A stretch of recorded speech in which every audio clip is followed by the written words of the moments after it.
국내 조선사 뉴스부터 한번 정리하고 넘어가도록 하겠습니다. 특히 올해 같은 경우에는 이제 러시아, 우크라이나 전쟁으로 인해서 이 LNG선이 초호황인 국면이었습니다. 더군다나 이 카타르 프로젝트로 불리는 대형 프로젝트에서 올해만 우리 빅3는 54척을 쓸어 담았습니다. 역시 LNG선에 가장 경쟁력이 있다라는 모습을 보여주고 있습니다. 이 LNG선의 경쟁력은 전 세계 LNG선의 70%가 우리의 조선소가 수주하였으며 대형선의 경우에는 80% 이상으로 거의 독점하는 분위기가 나오고 있습니다. 특히 이 LNG선으로 발주가 몰리면서 LNG선 가격이 2년 전 1억 8,600만 달러와 비교하면 30% 이상 성과가 상승했습니다. 최근에 발주된 LNG선은 2억 4,800만 달러로 역대 최고가에 근접한 모습을 보여주고 있습니다. 그만큼 신조 성과가 여전히 높은 수준으로 유지되고 있다는 것을 보여주고 있습니다. 작년에 그 수주를 워낙 많이 해서 21년 마무리할 때쯤 대략 2년간 도크가 다 찼다라고 말씀을 드렸는데요. 올해도 작년만큼의 풍성한 수주 행렬이 이어졌습니다. 그래서 현재로서는 26년까지 도크가 거의 다 찬 것으로 보여집니다. 그렇기 때문에 향후에 계약하는 건들은 높은 가격에 좋은 조건으로 할 수밖에 없는 것이 이 조선사의 현실입니다. 그렇기에 신조선가가 날고 조선의 가격은 부르는 게 값이라는 말까지 나오고 있습니다. 더군다나 가장 큰 리스크로 여겨졌던 이 후판 가격이 결국 톤당 10만원 이하에 합의하면서 내년에 경영 환경은 더욱더 좋아질 것으로 보여집니다. 자, 드디어 조선 3사의 올해 성적표를 한번 알아보는 시간을 가져보겠습니다. 수주액은 11월 기준으로 현재는 이것보다도 더 많은 수주를 한 것으로 예측되어집니다. 자, 특히 한국조선해양 같은 경우에는 174억 달러가 목표였는데 222억 달러를 수주하면서 목표 대비 30%를 초과하는 수주량을 달성했습니다. 대우조선해양은 89억 달러가 목표였는데 104억 달러로 역시 목표 대비 20%가 넘는 초과 달성을 하였습니다. 삼성중공업은 88억 달러가 목표였는데 92억 달러로 대략 10%가 초과 달성하였습니다.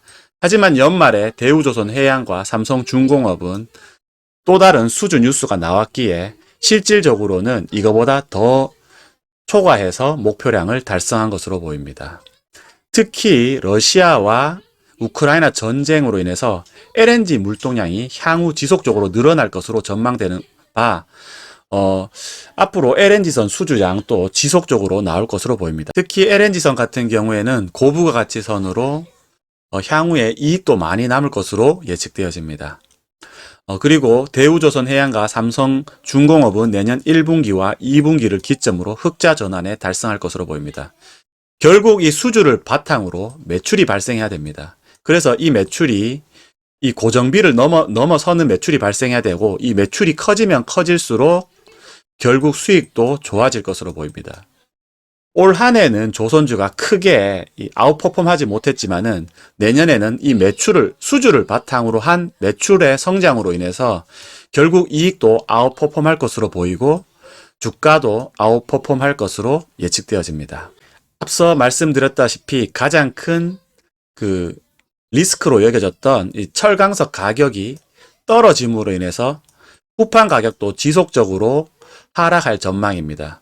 올해는 10만원 밖에 낮추지 못했지만은 내년에는 향후에 분기별로 지속적으로 협상력을 강화해서 후판 가격이 떨어진다라면 결국에는 원자재 가격이 안정되고 신조선가는 높은 수준으로 유지되기 때문에 높은 수준으로 유지된 신조선가와 낮아진 원자재 가격으로 인해서 스프레드도 커질 것이고 또한 매출도 늘어나고 이 매출로 인해서 고정비 이상의 매출이 늘어나기 때문에 이 구간에서도 이익이 늘어날 것입니다. 그래서 내년을 기점으로 2023년, 2024년에는 계속적으로 이익률도 향상될 것으로 예측되어집니다. 특히 향후 인플레이션이 어느 정도 안정 국면에 접어들면서 주요 원자재 가격 대부분이 하락 안정화될 전망이므로 이 전망만 보더라도 내년에 경영 여건은 더욱더 좋아질 것으로 생각되어집니다. 자, 신조선가는 2022년 1월을 기점으로 2022년 12월까지 작게나마 지속적으로 상승 국면에 이어져 왔습니다. 이 높은 신조선가는 도크가 이미 26년까지 찬 만큼 지속적으로 더욱더 높아지거나 이 가격대를 유지할 것으로 예측되어집니다. 다만 이제 아쉬운 점은 이제 금리를 올리고 경기 자체를 어느 정도 이제 죽이는 이 정책으로 인해서 현재 이제 물동량이 많이 떨어졌고 이제 운임 지수 자체가 많이 떨어진 측면에 있습니다. 그렇기 때문에 향후에 이러한 점이 결국 그 조선 발주를 연기하거나 다시 연기하거나 또한 취소되는 국면으로 접어들지 않을까 하는 우려점은 여전히 상존한다는 것도 반드시 유념하고 넘어가셨으면 좋겠습니다. 자, 그래서 내년 23년에는 결국 조선의 슈퍼사이클에 이제 첫 스타트가 되지 않을까 싶습니다. 결국 수주를 바탕으로 매출이 발생하는 것은 내년이 될 것입니다. 왜냐하면은 이 제조업 특성상 수주가 아무리 많이 들어오더라도 이 준비하거나 그 전 해에 재고를 떨어내는 기간이 반드시 필요하기 때문입니다. 그렇게 볼 때 이 수주를 바탕으로 이 수주에서 결국 이 조선 제작까지는 이제 리드 타임이 2년 정도 소요되는 바 이제 내년부터가 바로 이 슈퍼 사이클에 초입이 되지 않을까 생각되어집니다. 또한 조선 3사는 올해 역시 작년에 이어 올해 역시 수주 목표를 초과 달성한 데 이어 악성 재고마저도 어느 정도 청산되는 순조로운 흐름을 이어가고 있기 때문에 내년에는 이익률 향상에 더욱 큰 도움이 될 것으로 예측되어집니다. 자, 특히 이 악성 재고 중에서 이 드릴십 매각이 장기간 이 드릴십이 매각되지 않고 보유함으로 인해서 이 유지 보수 비용이 상당히 많이 들었는데요.